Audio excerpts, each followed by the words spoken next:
Ya, Salam Alehem Bisem Hamasea. Materi kita pada saat ini ialah benarkah tanah atau perjanjian lama orang Kristen sudah dipalsukan?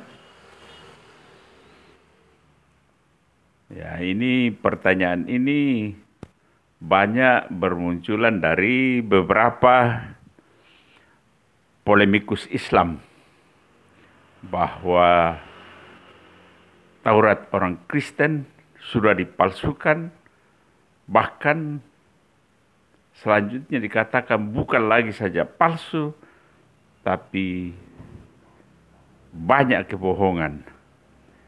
Nah, kami sebagai orang Kristen, ya tentunya punya hak untuk menjawab, untuk meluruskan apa yang saudara kita ini salah pahami.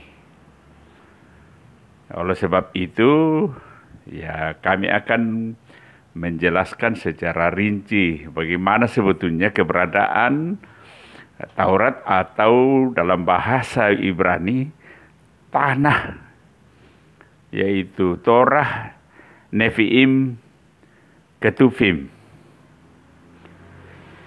Naskah bahasa asli Ibrani Perjanjian Lama yang digunakan dalam bahasa adalah naskah-naskah yang diambil dari salinan naskah Masorah.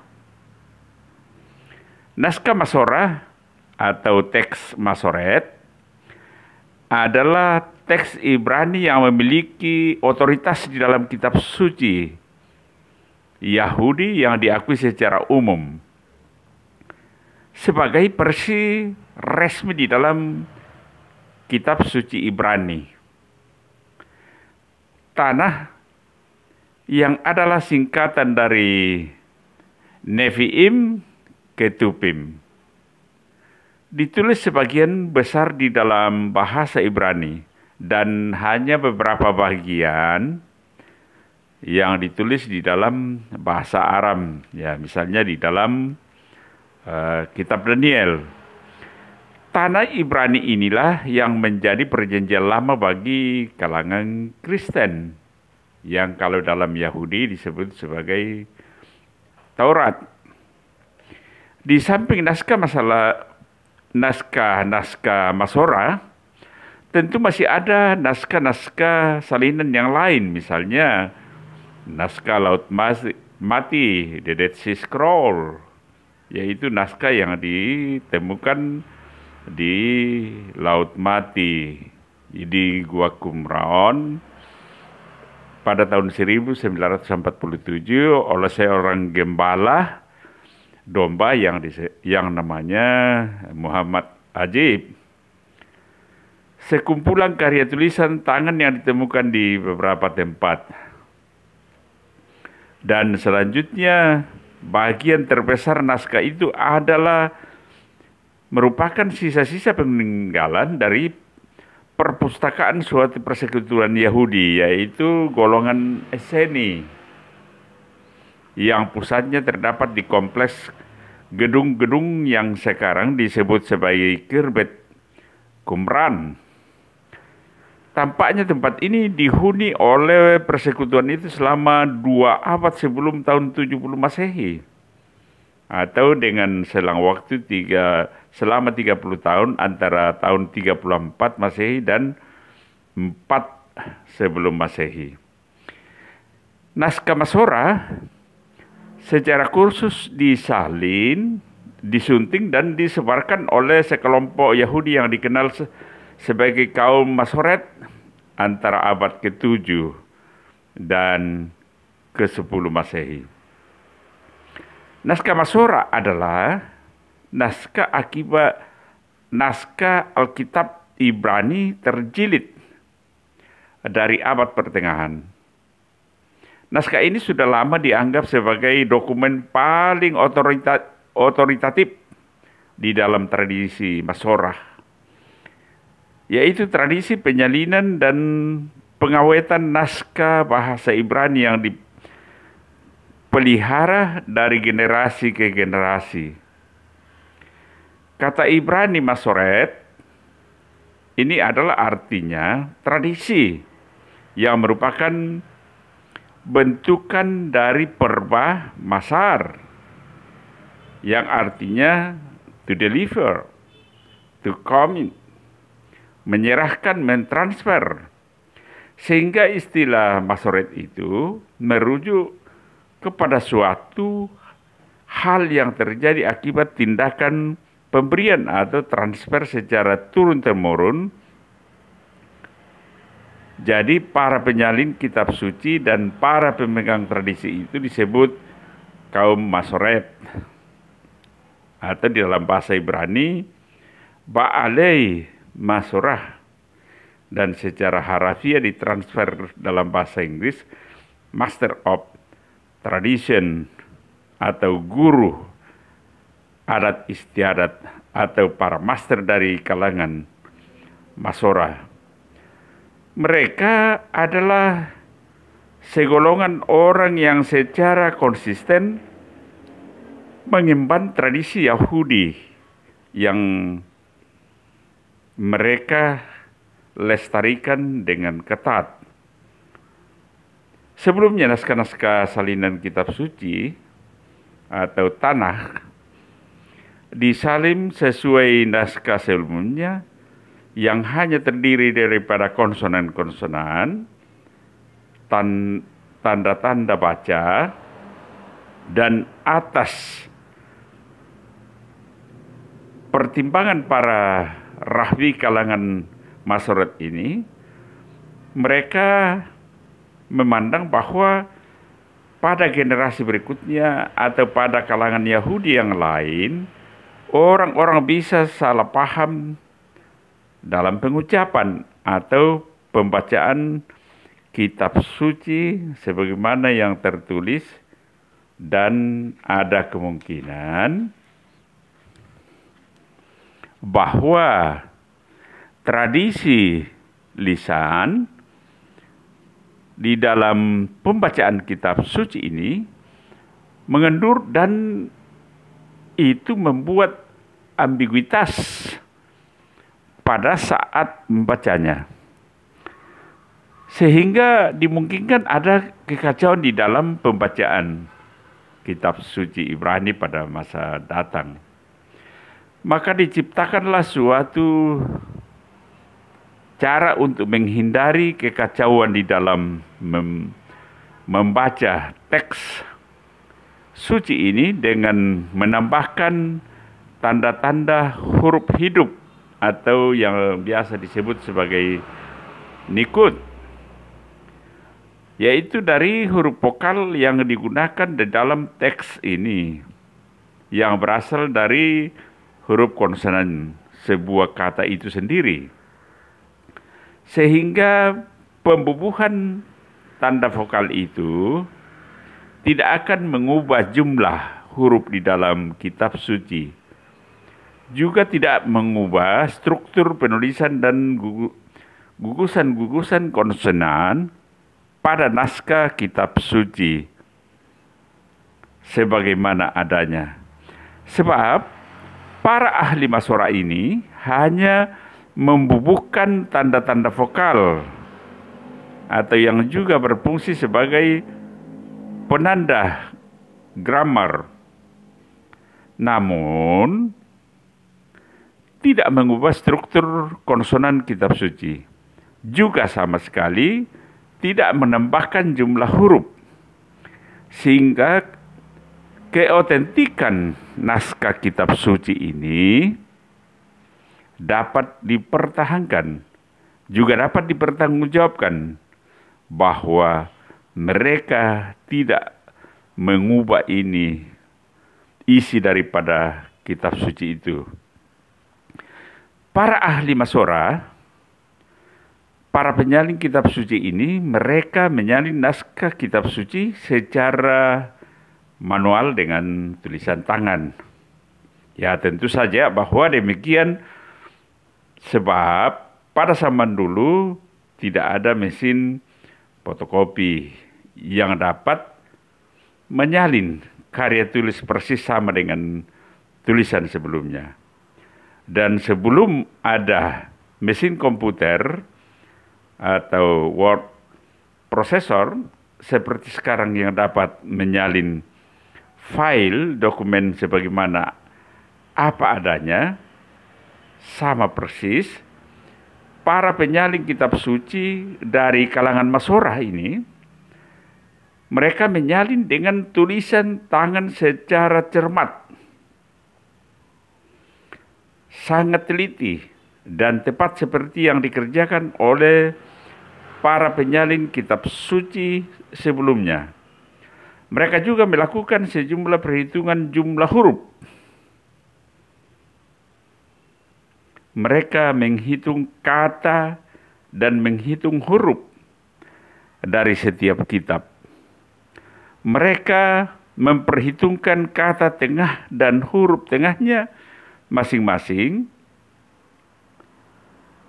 Mereka menandai ayat-ayat yang mengandung semua huruf di dalam alfabet. Dalam suatu jumlah tertentu, daripadanya dan seterusnya, dan hal ini adalah dilakukan agar kitab suci ini benar-benar disalin secara ekstra ketat dan tepat agar naskah kitab suci ini dapat dipertahankan keasliannya. Dan memang bahwa para ahli Alkitab sejak zaman dahulu, bahkan di era Yesus Kristus, mereka disebut dengan kaum Soferim atau kaum penghitung Ibrani atau Soferim, bentuk jamak harfiah, di mana penghitung atau counter dari kata dasar safar, menghitung kata soperim. Inilah yang dalam Alkitab bahasa Indonesia diterjemahkan dengan ahli Taurat. Terdapat dua salinan naskah kitab suci bahasa asli yang menjadi legasi pusaka bagi agama-agama Ibrahimi di dunia ini, yaitu Yahudi Rabbinik, Kristen dan Islam, yaitu Aleppo Codex dalam bahasa Ibrani, Keter atau Crown, Aram atau Sofa, yang sekarang tersimpan di Museum Israel, dan Leningrad Codex di dalam bahasa Ibrani, Kitab Yad Leningrad, yang disimpan di Museum Nasional di Rusia. Arti daripada kodeks adalah naskah kuno yang berupa tulisan tangan yang dikemas di dalam buku terjilid. Kodeks itu disalin oleh para Soferim dari kalangan Masorah. Mereka adalah Shlomo ben Buya'ah dan Aaron ben Aser. Adanya dua macam salinan naskah Masorek ini, dan yang kemudian dapat dikonfirmasi oleh salinan-salinan naskah Laut Mati yang lebih kuno. Ini dia menunjukkan bukti-bukti keautentikan naskah kitab suci kita. Demikianlah bahwa hal tersebut memberikan konfirmasi pada sejarah kitab suci kita di dalam bahasa asli yang telah memenuhi peraturan di dalam hukum Taurat yang disebut dengan hukum Dwiganda Saksi atau the testimony of two or three witness. Kita bisa lihat di dalam Ulangan 19 ayat 15. Satu orang saksi saja tidak dapat menggugat seseorang mengenai perkara kesalahan apapun atau dosa apapun yang mungkin dilakukannya. Baru atas keterangan 2 atau 3 orang, saksi perkara itu tidak disangsikan. Dan ini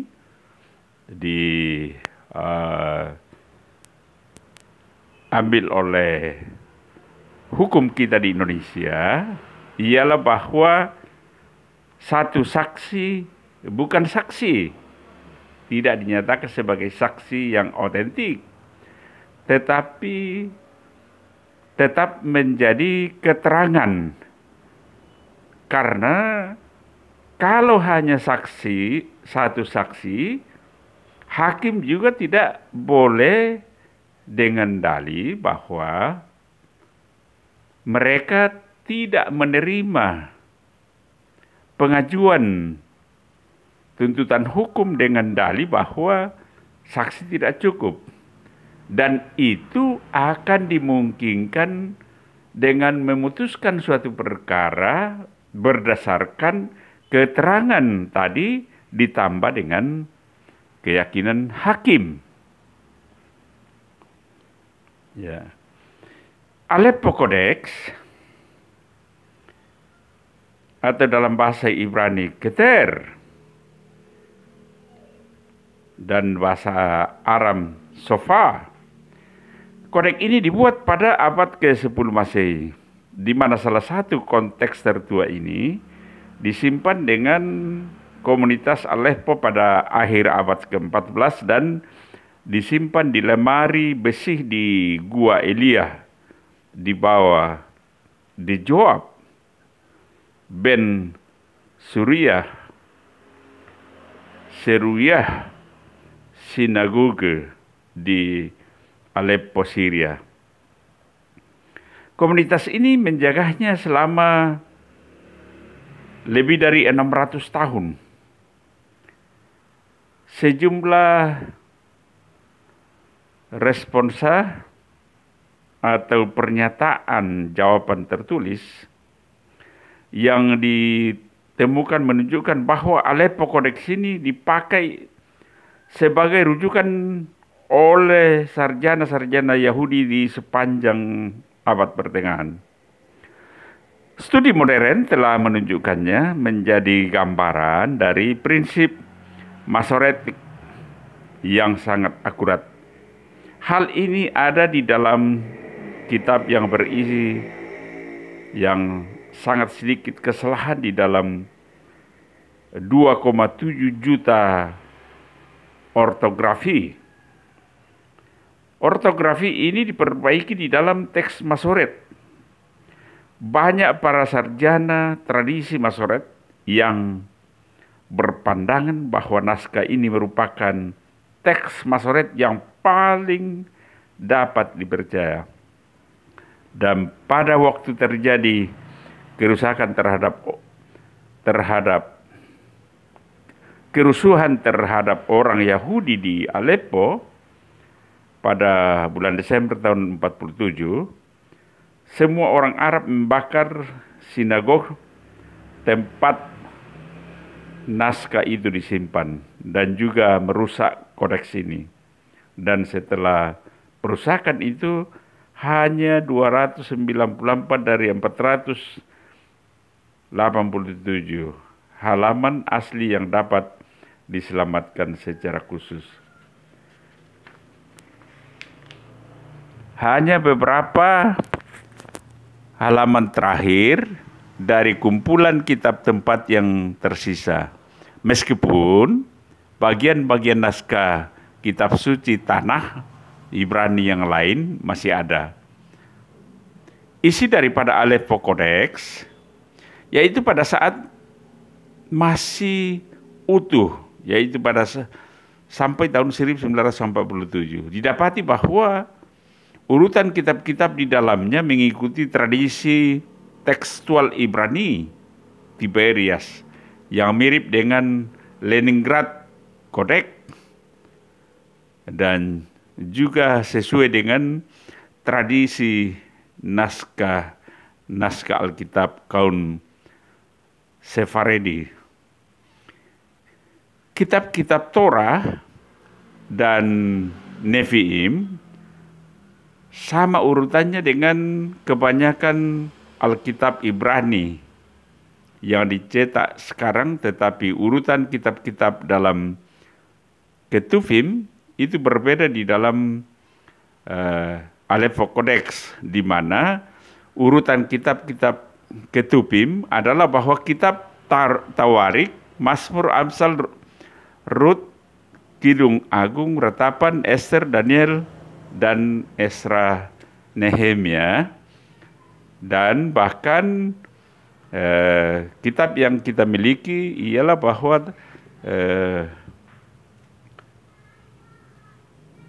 di mana ada Tawarik di bahagian terakhir daripada kitab yang ada di Torah itu. Leningrad Codex atau Ibrani Ketav Yad Leningrad ialah salah satu heritage yang ditinggalkan oleh komunitas Yahudi di Uni Soviet dari seorang Yahudi.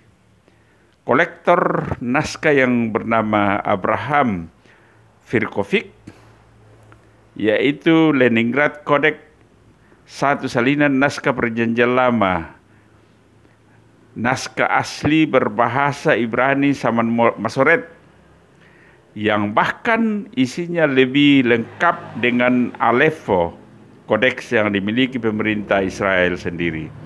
Leningrad Codex menjadi sumber bagi percetakan Alkitab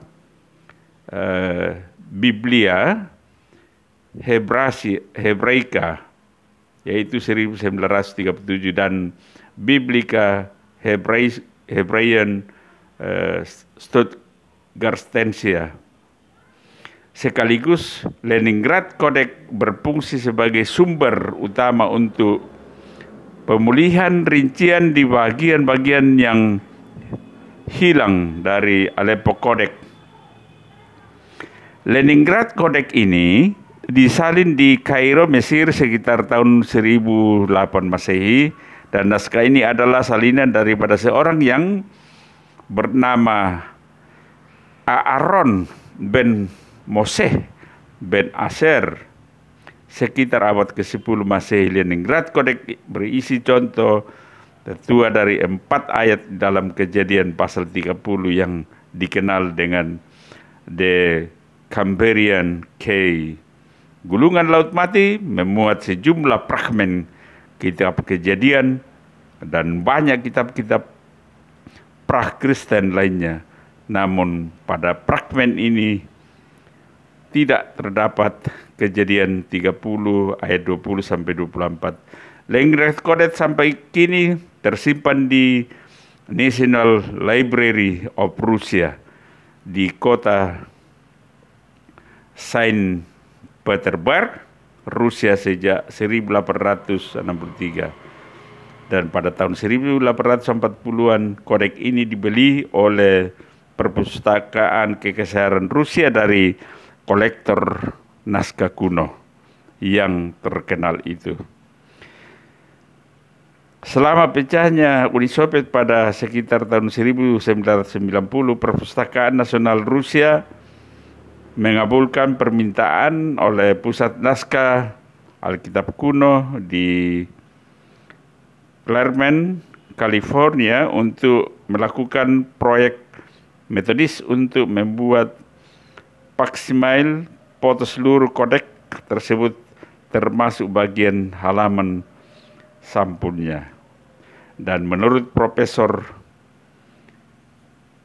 David Friedman, proyek ini adalah pekerjaan yang sangat besar. Kemudian edisi faksimiil ini diterbitkan pada tahun 1998 oleh William B. Bardenaus Publisher, penerbit terkenal yang menerbitkan banyak sekali buku-buku tentang teologi Kristen, studi Alkitab, sejarah agama, itu sangat berharga. Ini juga memberi kita banyak informasi tentang sejarah Codex Biblia Hebraica yang merupakan versi cetak daripada The Leningrad Codex. Nama lain Leningrad Codex ini adalah Codex Petersburg Genesis atau Petropolitanus atau Santo Petersburg Codex. Leningrad Codex adalah satu nama yang unik, yaitu merupakan dokumen penting bagi agama-agama dunia, yaitu Yahudi, Kristen, dinamai dengan nama seorang pemimpin komunis, yaitu Vladimir Lenin, dan ini menunjukkan bahwa kalangan komunis yang ateis ini memiliki andil dalam pelestarian naskah kitab suci, dan mereka menghargai karya sejarah dan nilai sejarah. Mungkin ya ada kehendak Tuhan yang membiarkan komedi ini berjalan. Nah, ini secara singkat mengenai riwayat daripada kitab suci Perjanjian Lama atau yang disebut tanah.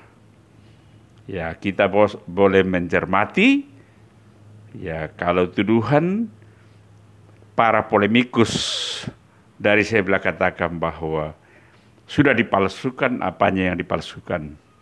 Tetapi ya tentunya juga kami sebagai orang Kristen bisa ya berhak menanyakan ya keaslian kitab suci kalian. Ya, dan kami tidak menyatakan bahwa kitab kalian itu palsu atau apa segala macam. Hanya kami punya keinginan untuk mengetahui bahwa konon katanya kitab suci kalian itu diwahyukan oleh Allah dan ditulis dan dihafalkan. Yang ditulis di dalam Velepa kurma, ditulis dalam batu putih yang lunak, ditulis dalam tulang belikat binatang, ya tentunya ya binatang yang halal, dan ditulis dalam kulit kayu.